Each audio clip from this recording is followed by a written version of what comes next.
Bine ne-am regăsit, dragi prieteni! Cizmele mongole, adică propagandiștii Kremlinului, au început ieri să recunoască ceea ce noi știam deja, că rușilor nu le-a ieșit preluarea pașnică a României. De ce credeți că spune ei lucrul acesta? Ca să-l deconspire pe George Simion sau pe Călin Georgescu, să deconspire pe acești doi agenți FSB? Nu.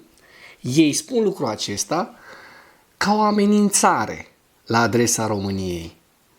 Adică dacă n-am reușit cu vorba bună în ghilimele, adică cu minciuna, cu dezinformația rusească, să pătrundem mai bine de jumătate din mințile românilor, atunci poate o să ne gândim să o facem militar.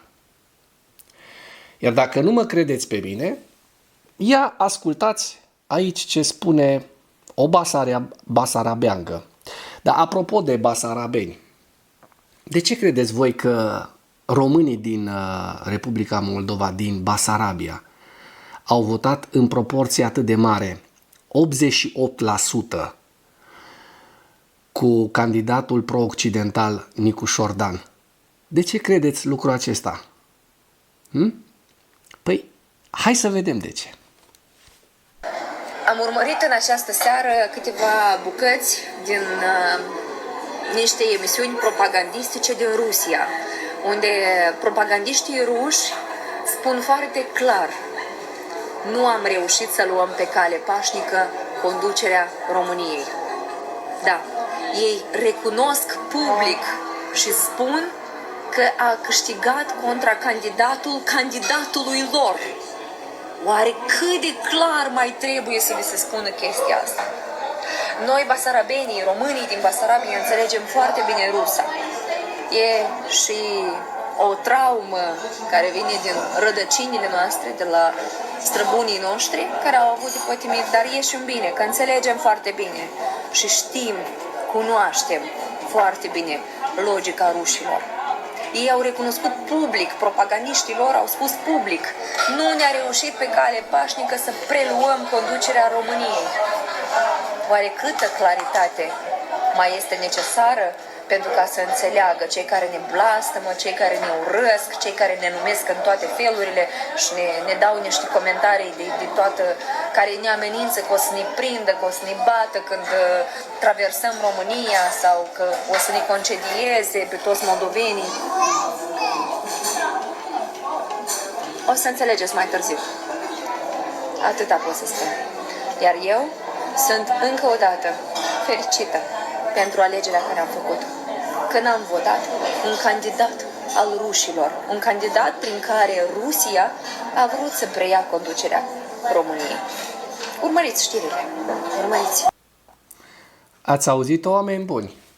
Cei care sunteți oameni buni, într-adevăr cetățeni buni.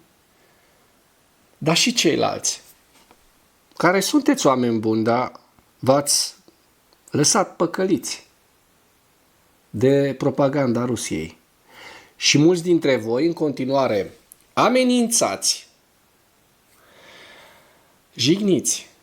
Ieri am văzut un atac furibund pe TikTok, pe Instagram, pe Facebook, peste tot, pe social media, atacuri și amenințări ale martorilor lui Gandalf the Grey, secta, care după ce a ieșit George Simion alaltăieri seară cu mesajul acela cu vărsarea de sânge, am evitat o vărsare de sânge, am făcut, am dres, ne-a amenințat pe ăștia care am votat cu Nicu Șordan, da?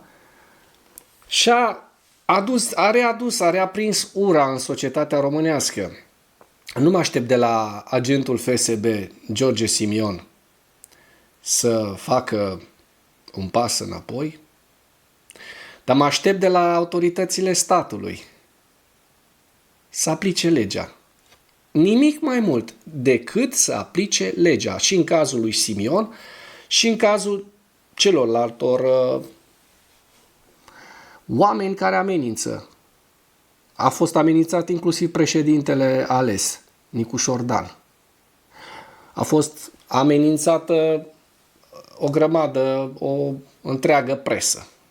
O grămadă de exponenți ai presei. De mine nu mai spun că eu am un canal mic și mai zic și eu ceva pe aici. Am fost și eu amenințat așa micuț cum sunt. Mi-a fost amenințată și familia.